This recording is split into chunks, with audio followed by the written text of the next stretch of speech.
Mr. Jafaru, let me come to you with this. You are IT experts. We're talking about erecting walls. He talked about the three components: the manpower, the walls, the technology. We're in the AI age. How effective can technology be deployed, AI be deployed in helping us to manage our borders? Okay, so excuse me. The challenge is not largely about the border. Why the border management is quite important, and technology is a very strong tool when it has to do with border management, which to a large extent we've not effectively implemented. There are a whole lot of areas that are not being manned when it has to do with borders. So if you don't have offices in those areas, but there are borders where you can just walk in and walk out without having immigration officers there. So if we don't cover the management aspect, the focus is largely on major borders. There are minor borders that give room for people to come in and flow out of the country without anyone being there. So if you put technology in those major borders and you forget about the minor borders, it's going to be, it's as though that nothing has been done, because what you just succeeded in doing is managing the bulk part of it and allowing those minor areas where people can still flow in and flow out. However, when it has to do with artificial intelligence, now focusing on the major borders where most of this technology would be. Now, but if the wall is erected, that's going to help in managing the minor borders thing. But looking at how technology can be of great effect, AI is a huge technology that is currently the talk of the town, and implementing AI in border management is a huge thing. One area that AI can help to do is in the area of facial recognition. We have a whole lot of these terrorist guys or all these criminals that tend to pass through the border. So if AI is deployed without having to have those immigration officers there, an AI technology or a camera that has been embedded with AI can actually capture the face of somebody who happens to be a criminal, cross-check it amongst the database of criminals that have been enlisted as wanted criminals, and raise an alarm. So that's one area that AI can help out with. Secondly, AI can help out with management. We can actually pinpoint to know who and who gets into the country and who goes out of the country with AI-embedded drones or AI-embedded cameras. Now, looking at it from the aspect of drones now, drones are also very strong border patrol agencies. So we begin to have artificial intelligence drones who can be moving around patrolling the borders against having their human counterpart doing that border patrol. Drones will not be the one doing the border patrol, and we've seen that in most countries of the world where drone is serving as an effective tool for border patrol. So technology cannot be excluded in this old design of the wall erection, and it's something I think we should prioritize beyond the management aspect of it. Mr. Jafaru, you just heard HCG Sunday talking about training and retraining of immigration officers, and we are now in the digital age, and the AI is all over, penetrating into different sectors of the economy and our daily lives. You think Nigeria is making proper use of this technology, emerging technology, in terms of security and its management? Well, to a large extent, we're doing the best we can, comparing ourselves with other African countries. Nigeria seems to be one of the countries with an AI strategic document, which helps to give us guide on how to go about it. But compared to other parts of the world, there are a lot of things that we've not done. Countries like Europe already has their own AI act that has been enacted. US has their own US has the algorithmic act. They also have the US AI Bill of Rights. So Singapore has their own AI move. We don't have, as a country, we don't have an AI governance framework that we align with. The US has the US AI risk management framework. China has a synthetic protection document. So comparing with other parts of the world, there is a whole lot of work that needs to be done. We've not been able to do that. What we currently have is just the AI strategic document, and we have the NIC, which is the National AI and Robotic Center that is underneath that. So we need to do a whole lot of work there. So now, just to clarify, when it has to do with what the ACC made mention regarding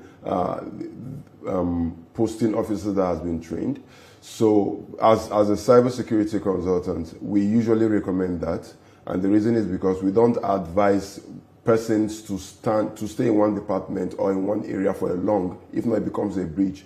And it becomes a loophole that can be capitalized on. So what is usually recommended is after a long period of time, you move the person out of that place so that a new person comes in after the necessary check. That's from a security perspective, so that the technology itself cannot become the access point for criminals to be able to gain access. We're looking at it from cyber attackers, for example. So now, as a country, when it has to do with security and AI, we've not done anything. Nothing has been done. We don't have the Nigerian military does not have an AI center that helps them to do AI research. AI all largely starts with research. Second, we don't have data, because before you do any AI application or AI, before you embed AI into any infrastructure, you must train the AI to a large extent with data, and we don't have data. As a country, we have a whole lot of data here and there, but there is no unified data, even though NIMSI is trying to bring that unified data on a personal ground. But beyond that, there needs to be data that we would use to train an AI, because the data that you use to train the AI is what determines what the AI brings out. So if we don't use accurate data, if we don't use balanced data would mean that you are bringing 50% of this demography, you're bringing 50% of this demography, bringing them together to train an AI. Because if you train an AI, let's say, for example, with 70% of female data and 30% of male data, the tendency for the AI to carry out prediction would always tend towards the female data, because it has more data. It has data that was used to train it. So we need to begin to look for how we can get accurate data, clean those data, representative data that capture all demography. If you train an AI data with more of a northern data or a specific tribe data more than other tribes, the prediction that the AI will give to you would be largely towards the tribe that has more of the data. So the data needs to be balanced. The data needs to have high representation and all that. So we don't have that data, and it's something we need to do. If we don't do that, we may be lagging behind in terms of adopting this technology. Okay, SCG. There was It's still TVC Breakfast, and we're on FCT Brief. We're still discussing border security. I would like to ask, it seems that so much attention is, and I'm directing the question to you, is being paid to, the land borders because of the threat it has to our national security. But we also forget, the air borders. A lot of infiltration comes in from there, drug trafficking, and a lot of that. Do you think the Nigerian force is doing enough to protect the country from infiltration, especially in terms of drugs, and also looking at cyber security as well? You're also a cyber security expert. Do you think that we're beefing up our, defense in terms of cyber security? Okay, so looking at it from let me. Okay, now when it has to do with the air borders, it's all about the technologies that is available.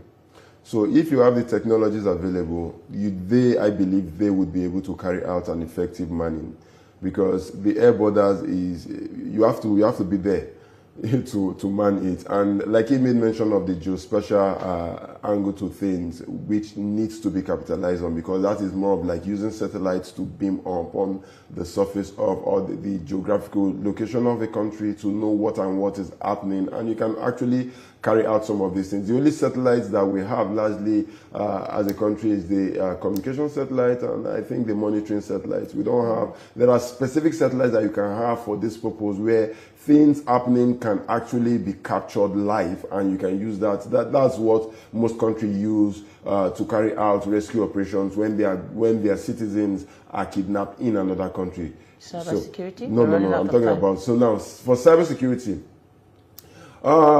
we're doing the best that we can. We're doing the best that we can when it has to do with cybersecurity, but a whole lot of work needs to be done when it has to do with cybersecurity, starting from the fact that let me even reference Dr. Alan Glenn, which made mention of the fact that cyberspace is now becoming the fifth dimension of warfare. Before now, the cyberspace was just considered to be a space where people trade, but in 2008, Dr. Alexander Glenn wrote a paper, and in collaboration with the U.S. Department of Defense and NATO, to integrate cyberspace into